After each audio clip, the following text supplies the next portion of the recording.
Hello friends, ಇದಲ್ಲ ಅದು hello Diamonds Tech News episode 20ಗೆ ಸ್ವಾಗತ.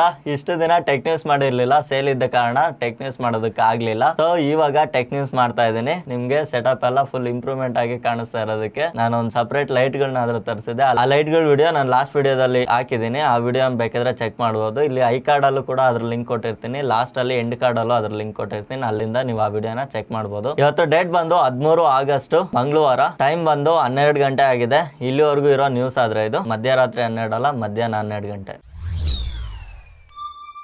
ಫಸ್ಟ್ ನ್ಯೂಸ್ ಬಂದು ನಮಗೆ ಹಾನರ್ ಕಡೆಯಿಂದ ಬರ್ತಾ ಇದೆ. ಹಾನರ್ ಮ್ಯಾಜಿಕ್ V3 ಅಂದ್ಬಿಟ್ಟು ಒಂದು ಫೋಲ್ಡಬಲ್ ಫೋನ್ ಲಿಸ್ಟಿಂಗ್ ಆಗಿದೆ. ಸೊ ಈ ಫೋನ್ ಬಂದು ನಮಗೆ ಸ್ನಾಪ್ ಡ್ರ್ಯಾಗನ್ 8 Gen 3 ಪ್ರೊಸೆಸರ್ ನೊಂದಿಗೆ ಬರುವಂತ ಫೋನ್ ಇದಾಗಿದ್ದು 12GB RAM ನ ಇದು ಹೊಂದಿರುತ್ತೆ. ಈ ಫೋನ್ ಬಂದು ನಮಗೆ ಚೈನಾದಲ್ಲಿ ಆಲ್ರೆಡಿ ಜುಲೈ ಅಲ್ಲೇ ಲಾಂಚ್ ಮಾಡಿಬಿಟ್ಟಿದ್ದಾರೆ. ಇದರಲ್ಲಿ 5150 mAh ಬ್ಯಾಟ್ರಿ ಕೊಟ್ಟಿದ್ದು, ಈ ಫೋನು ಒಂದು ಗ್ಲೋಬಲ್ ಮಾರ್ಕೆಟ್ ಅಲ್ಲಿ ಒಂದು ದೊಡ್ಡ ಹೈಪ್ ಕ್ರಿಯೇಟ್ ಮಾಡಬೇಕು ಅಂತ ಮಾಡಿದ್ದಾರೆ. ಬಟ್ ಇದು ಅಷ್ಟು ಓಕೆ ಅಂತೇನು ಅನ್ನಿಸ್ತಾ ಇಲ್ಲ. ಎಲ್ಲ ನಾರ್ಮಲ್ ಸ್ಪೆಸಿಫಿಕೇಶನ್ ಇರುತ್ತೆ. ಫೋಲ್ಡ್ ಫೋನ್ಗಳು ತುಂಬಾ ಕಮ್ಮಿ ಜನ ಪ್ರಿಫರ್ ಮಾಡೋದು, ಬಟ್ ಇದು ಲುಕ್ ವೈಸ್ ಅಲ್ಲಿ ತುಂಬಾ ಇಂಪ್ರೆಸಿವ್ ಆದ್ರೆ ಮಾಡಿದೆ. ಬ್ಯಾಕ್ ಅಲ್ಲಿ ನಮ್ಗೆ ರೌಂಡ್ ಕ್ಯಾಮ್ರಾ ಸೆಟಪ್ ನೊಂದಿಗೆ ಇರೋದ್ರಿಂದ ಒಂದು ಲಕ್ಸುರಿ ಫೀಲ್ ಕೊಡುತ್ತೆ ಅಂತ ಹೇಳ್ಬೋದು. ಆ ಕಾರಣದಿಂದ ಈ ಫೋನ್ ಪರ್ಚೇಸ್ ಮಾಡಬಹುದು.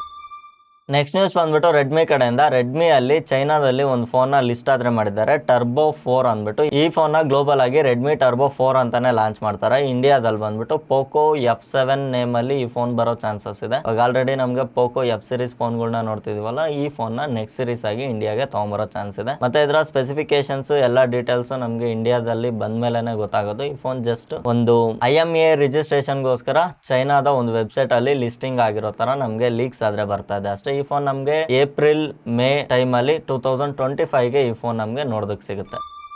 ನೆಕ್ಸ್ಟ್ ನ್ಯೂಸ್ ಬಂದ್ಬಿಟ್ಟು ಕಾರ್ಟೂನ್ ನೆಟ್ವರ್ಕ್ ಕಡೆಯಿಂದ. ಕಾರ್ಟೂನ್ ನೆಟ್ವರ್ಕ್ ನಿಮ್ಗೆಲ್ರಿಗೂ ಗೊತ್ತಾಯಿದೆ, ನಮ್ಮೆಲ್ಲರ ಫೇವ್ರೇಟ್ ಕಾರ್ಟೂನ್ ಚಾನಲ್. ಈ ಚಾನಲ್ ನ ಆಲ್ರೆಡಿ ಕ್ಲೋಸ್ ಮಾಡಿದ್ದಾಗಿದೆ. ಇದ್ರ ಅಫಿಷಿಯಲ್ ವೆಬ್ಸೈಟ್ ಇದೆಯಲ್ಲ, ಅದನ್ನು ಸಹ 26 ವರ್ಷಗಳ ಕಾಲ ಸಕ್ಸಸ್ಫುಲಿ ಇದನ್ನ ರನ್ ಮಾಡಿ ಇದನ್ನು ಶಟ್ ಡೌನ್ ಮಾಡಿದ್ದಾರೆ. ಈ ವೆಬ್ಸೈಟ್ ಅಲ್ಲಿ ಇದ್ದಂತಹ ಎಲ್ಲಾ ಕಾಂಟೆಂಟ್ ನ ಯೂಟ್ಯೂಬ್ ಸರ್ವರ್ ಗಾದ್ರೆ ರೀಡೈರೆಕ್ಟ್ ಮಾಡಿದ್ದಾರೆ. ಇವರ ಕಾರ್ಟೂನ್ ನೆಟ್ವರ್ಕ್ ಚಾನಲ್ ಇದೆಯಲ್ಲ ಯೂಟ್ಯೂಬ್ ಅಲ್ಲಿ ಸ್ವಿಚ್ ಮಾಡಿದ್ದಾರೆ. ನೀವು ಅಲ್ಲಿಂದ ಏನಾದ್ರು ನೋಡೋದಾದ್ರೆ ನೋಡ್ಕೊಬಹುದು. ನೆಕ್ಸ್ಟ್ ನ್ಯೂಸ್ ಬಂದು ಓಲಾ ಕಡೆಯಿಂದ. ಫಾರ್ ದ ಫಸ್ಟ್ ಟೈಮ್ ಓಲಾದವರು ಒಂದು ಎಲೆಕ್ಟ್ರಿಕ್ ಬೈಕ್ ಮೇಲೆ ಚೆನ್ನಾಗಿ ವರ್ಕ್ ಮಾಡಿದ್ದಾರೆ. ಇದರಲ್ಲಿ ನೋಡೋದಕ್ಕೆ ಒಂದು ಚಿಕ್ಕ ಫೋಟೋ ಅದ್ರ ಲೀಕ್ ಬಂದಿದೆ. ಫೋಟೋ ಡಿಸೈನ್ ನೋಡೋದಕ್ಕೆ ಒಂಥರ ಗೊಂಬೆ ತರ ಇದೆ. ಇದು ಆಕ್ಚುಲಿ ಇದು ಬೈಕ್ ಫೀಲೇ ಕೊಡ್ತಾ ಇಲ್ಲ, ಬಟ್ ಓಕೆ ಅಂತ ಹೇಳ್ಬೋದು. ಹೆಡ್ ಲ್ಯಾಂಪ್ ನಾವು ನೋಡೋದಾದ್ರೆ ಸ್ವಲ್ಪ ಡಿಫ್ರೆಂಟ್ ಆಗೇ ಇದೆ. ಸೊ ಎಲೆಕ್ಟ್ರಿಕ್ ಬೈಕ್ಗಳು ಜಾಸ್ತಿ ಎಲೆಕ್ಟ್ರಿಕ್ ಮೋಟಾರ್ ಬಗ್ಗೆ, ಬ್ಯಾಟ್ರಿ ಬಗ್ಗೆ ಗಮನ ಕೊಡೋಷ್ಟು ಡಿಸೈನ್ ಬಗ್ಗೆ ಗಮನ ಕೊಡೋದಿಲ್ಲ. ಬೈಕ್ ಅಂದ್ರೆ ಬೈಕ್ ಫೀಲ್ ಕೊಡೋದಷ್ಟಾದ್ರೂ ಡಿಸೈನ್ ನ ಮಾಡಬೇಕು. ಬಟ್ ಎಲೆಕ್ಟ್ರಿಕ್ ವೆಹಿಕಲ್ ಗಳು ನಮ್ಗೆ ಫ್ಯೂಚರ್ ಅಲ್ಲಿ ಇದು ಬಿಟ್ರೆ ಬೇರೆ ಗತಿ ಇಲ್ಲ ಅನ್ನೋ ತರ ಯೂಸ್ ಮಾಡಬೇಕಾಗಿದೆ.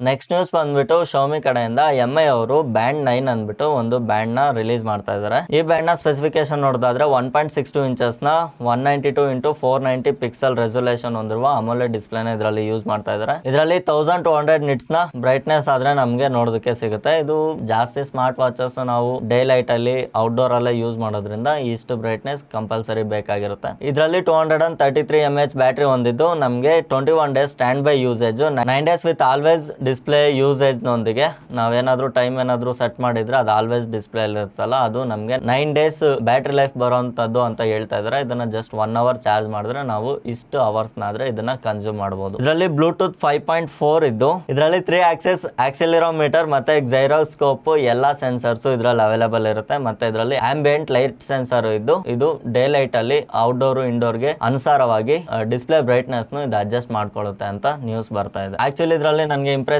ಅನ್ಸಿದ್ದು ಬ್ಯಾಂಡ್ ಗಳು. ಸುಮಾರು ರೀತಿಯಾದಂತ ಬ್ಯಾಂಡ್ಸ್ ಇದರಲ್ಲಿ ಒಳ್ಳೊಳ್ಳೆ ಲುಕ್ ಆಗಿರೋ ಬ್ಯಾಂಡ್ಸ್ ನಮ್ಗೆ ಇದ್ರಲ್ಲಿ ನೋಡೋದಕ್ಕೆ ಸಿಗುತ್ತೆ. ಈ ವಾಚ್ ಸ್ಟ್ರಾಪ್ ನ ಜೊತೆಗೆ ಸೇರಿ ಐ ಥಿಂಕ್ ಒಂದು 27-28 ಗ್ರಾಮ್ ಬರಬಹುದು ಅನ್ಸುತ್ತೆ. ಸೊ ನೋಡ್ಬೇಕಿದು ಇದು ಬಂದ್ಮೇಲೆ. ನನ್ಗೆ ಇದ್ರಲ್ಲಿ ಸ್ಪೆಷಲ್ ಆಗಿ ಆಪಲ್ ವಾಚ್ ನ ಸ್ಟ್ರಾಪ್ಸ್ ನ ಕಾಪಿ ಹೊಡೆದಿರೋದೇ ಕಾಣಿಸ್ತಾ ಇದೆ. ಎಲ್ಲ ಇದ್ರಲ್ಲಿ ಆಲ್ಮೋಸ್ಟ್ ಅದೇ ರೀತಿ ಇದೆ. ಸ್ಪೆಷಲ್ ಆಗಿ ಇದೊಂದು ಚೈನ್ ಕೊಟ್ಟಿದ್ದಾರೆ. ಇದು ಚೈನ್ ಯಾವ ಮೆಟಲ್ ಅಲ್ಲಿ ಕೊಡ್ತಾರೋ ನೋಡ್ಬೇಕು. ಅಲ್ಯೂಮಿನಿಯಂ ಕೊಡ್ತಾರೋ ಇಲ್ಲ ಸ್ಟೀಲ್ ಕೊಡ್ತಾರೋ ನೋಡ್ಬೇಕು.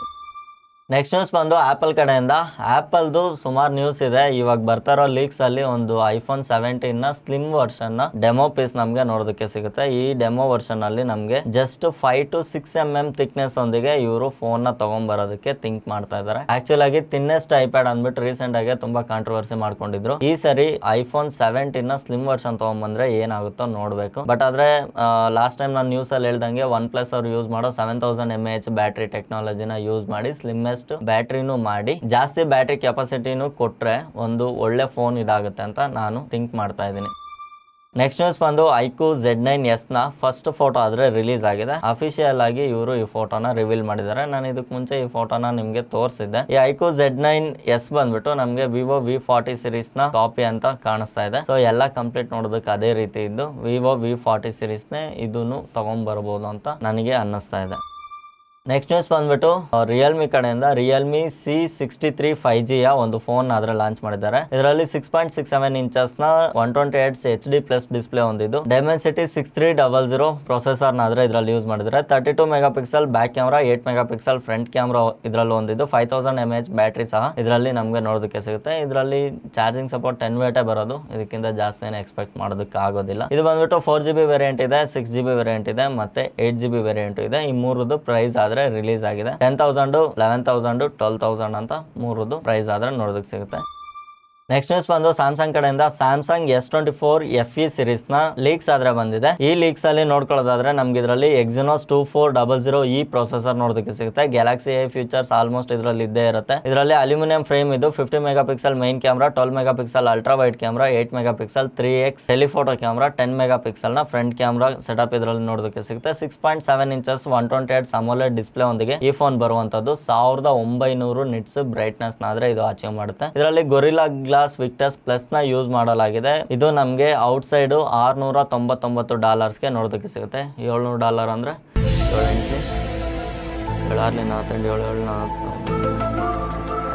56,000 ರೂಪಾಯಿ ಪ್ರೈಸ್ಗೆ ಇದು ಈ ಫೋನ್ ಬರುವಂತದ್ದು. ಸೊ ಇಂಡಿಯಾದಲ್ಲಿ ಮೇ ಬಿ ಇನ್ನು ಕಮ್ಮಿಗೆ ಬರುತ್ತೆ. FE ಸೀರೀಸ್ ಎಲ್ಲ ಅರೌಂಡ್ 46-48,000 ರೂಪಾಯಿ ಒಳಗಡೆ ಈ ಫೋನ್ ನಮಗೆ ಇಂಡಿಯಾದಲ್ಲಿ ನೋಡೋದಕ್ಕೆ ಸಿಗುತ್ತೆ. ಎಸ್ಪೆಷಲಿ ಇದರಲ್ಲಿ ಕಲರ್ಸ್ ನ ಯಾಕೋ ನನಗೆ ಸ್ವಲ್ಪ ಡಾಮಿನೇಟ್ ಅನ್ನಿಸ್ತು. ಇದ್ರಲ್ಲಿ ನನಗೆ ಇಷ್ಟ ಆಗಿದ್ದು ಸೆಂಟ್ರಲ್ ಒಂದು ಬ್ಲಾಕ್ ಕಲರ್ ಇದೆ ಅಲ್ಲ, ಅದೊಂದು ಮಾತ್ರ ಇದ್ದು ಕಾಣಿಸ್ತಾ ಇದೆ. ಮಿಕ್ಕಿದೆಲ್ಲ ಸ್ವಲ್ಪ ಲೈಟ್ ಕಲರ್ಸ್ ಅನ್ನೋ ತರ ಕಾಣಿಸ್ತಾ ಇದೆ. ಇದು ಇಲ್ಲಿರೋ ಫೋಟೋಸ್ ನೀವು ನೋಡ್ಕೊಬಹುದು. ಇದ್ರಲ್ಲಿ ನಿಮ್ಗೆ ಯಾವ ಕಲರ್ ಇಷ್ಟ ಆಯ್ತು ಅಂತ ನಿಮ್ಮ ಒಪಿನಿಯನ್ ಏನಾದ್ರು ಇದ್ರೆ ನನಗೆ ಕಾಮೆಂಟ್ ಮಾಡಿ ತಿಳಿಸಿ. ನೆಕ್ಸ್ಟ್ ನ್ಯೂಸ್ ಬಂದು ರಿಯಲ್ಮಿ ಕಡೆಯಿಂದ ರಿಯಲ್ಮಿ 13 ಸೀರೀಸು ಇಂಡಿಯಾಗೆ ಕಮಿಂಗ್ ಸೂನ್ ಅಂತ ಇಲ್ಲೊಂದು ಪೋಸ್ಟರ್ ಬಂದಿದೆ. ಇದು ಪೋಸ್ಟರ್ ಏನಕ್ಕೆ ಬಂದಿದೆ ಅಂತ ಗೊತ್ತಿಲ್ಲ. ಆಲ್ರೆಡಿ ರಿಯಲ್ಮಿ 13 Pro ಇಂಡಿಯಾದಲ್ಲಿ ಲಾಂಚ್ ಆಗಿದೆ. ಮತ್ತೆ ಈ ಪೋಸ್ಟರ್ನ ಏನಕ್ಕೋಸ್ಕರ ಬಿಡ್ತಾ ಇದಾರೆ ಅಂತ ನನಗಂತೂ ಐಡಿಯಾ ಇಲ್ಲ. 13C ಸೀರೀಸು ಆಲ್ರೆಡಿ ಇದೆ, 13 Proನು ಇದೆ. ಇವ್ರೇನಾದ್ರೂ ಎರಡಕ್ಕೂ ಮಿಡ್ ರೇಂಜ್ ಅಲ್ಲಿ ಏನಾದ್ರು ಫೋನ್ ತಗೊಂಡ್ಬರ್ತಾರ ಅಂತ ನೋಡ್ಬೇಕಿಲ್ಲ, ಏನಾದ್ರು ಫ್ಲಾಗ್ಶಿಪ್ ಫೋನ್ ತರ್ತಾರ 13 ನೇಮ್ ಅಲ್ಲಿ ಅಂತ ನೋಡ್ಬೇಕು. ಬಟ್ ಇದು 13 ಅಂತ ಒಂದು ಟೈಪ್ ಕ್ರಿಯೇಟ್ ಮಾಡ್ತಾ ಇದಾರೆ ಒಂದು ಗೊತ್ತಿಲ್ಲ. ಬಟ್ ಇದು ರಿಯಲ್ಮಿ ಅಲ್ಲಿ ಇದೊಂದು ಫೋಟೋ ನಮಗೆ ನೋಡೋದಕ್ಕೆ ಸಿಗ್ತಾ ಇದೆ. ನೆಕ್ಸ್ಟ್ ನ್ಯೂಸ್ ಬಂದು ಇನ್ಫಿನಿಕ್ಸ್ ಕಡೆಯಿಂದ ಇನ್ಫಿನಿಕ್ಸ್ ಅವರು ಒಂದು ಟ್ಯಾಬ್ ನ ಆದ್ರೆ ಲಾಂಚ್ ಮಾಡಿದ್ದಾರೆ. ನಾನು ಇದ್ರ ಬಗ್ಗೆ ಆಲ್ಮೋಸ್ಟ್ ಲಾಸ್ಟ್ ಟೈಮ್ ಅಲ್ಲಿ ಡೀಟೇಲ್ಸ್ ಕೊಟ್ಟಿದ್ದೀನಿ. 11 ಇಂಚಸ್ ಫುಲ್ HD ಡಿಸ್ಪ್ಲೇ ಇದು ಹೊಂದಿದ್ದು LCD ಡಿಸ್ಪ್ಲೇ ಆಗಿರುತ್ತೆ. ಇದರಲ್ಲಿ 90 Hz ರಿಫ್ರೆಶ್ ರೇಟ್ ನೋಡೋದಕ್ಕೆ ಸಿಗುತ್ತೆ ಮತ್ತೆ 440 ನಿಟ್ಸ್ ಬ್ರೈಟ್ನೆಸ್ ಇದರಲ್ಲಿ ನೋಡೋದಕ್ಕೆ ಸಿಗುತ್ತೆ. ಇದರಲ್ಲಿ MediaTek ನ Helio G99 ಪ್ರೊಸೆಸರ್ ಯೂಸ್ ಮಾಡಿದ್ದು 4GB 8GB ರ್ಯಾಮ್ ವೇರಿಯಂಟ್ಸ್ ಇರುತ್ತೆ, 128GB 256GB ಸ್ಟೋರೇಜ್ ವೇರಿಯಂಟ್ಸ್ ಇರುತ್ತೆ, 8 ಮೆಗಾ ಪಿಕ್ಸೆಲ್ ಫ್ರಂಟ್ ಕ್ಯಾಮ್ರಾನ ಹೊಂದಿರುತ್ತೆ, 7000 mAh ಬ್ಯಾಟ್ರಿ ಹೊಂದಿದ್ದು 18 ವ್ಯಾಟ್ ನ ಚಾರ್ಜಿಂಗ್ ಸಪೋರ್ಟ್ ಈ ಟ್ಯಾಬ್ ಮಾಡುತ್ತೆ. ಇದು USB Type-C ಪೋರ್ಟ್ ಇದ್ರಲ್ಲಿ ಕೊಟ್ಟಿರೋದು ಒಂದು ಒಳ್ಳೆ ವಿಚಾರ. ಮತ್ತೆ 3.5mm ನ ಜಾಕ್ ಸಹ ಇದರಲ್ಲಿ ನೋಡೋದಕ್ಕೆ ಸಿಗುತ್ತೆ. ಎಲ್ಲಾ ಕಂಪ್ಲೀಟ್ ಹಳೆ ವರ್ಷನ್ ನ ಪ್ಯಾಕ್ ನೇ ಮಾಡಿದ್ದಾರೆ, ಬಟ್ ಹೊಸ ಡಿಸೈನ್ ಒಂದಿಗೆ ತರ್ತಾ ಇದಾರೆ ಅಂತ ಅನ್ನಿಸ್ತಾ ಇದೆ. ಇದು ಮೇ ಬಿ ಯಾವ್ದೋ ಒಂದು 1 year ಹಳೆ ಟ್ಯಾಬ್ ಅಂತಾನೆ ಅನ್ನಿಸ್ತಾ ಇದೆ.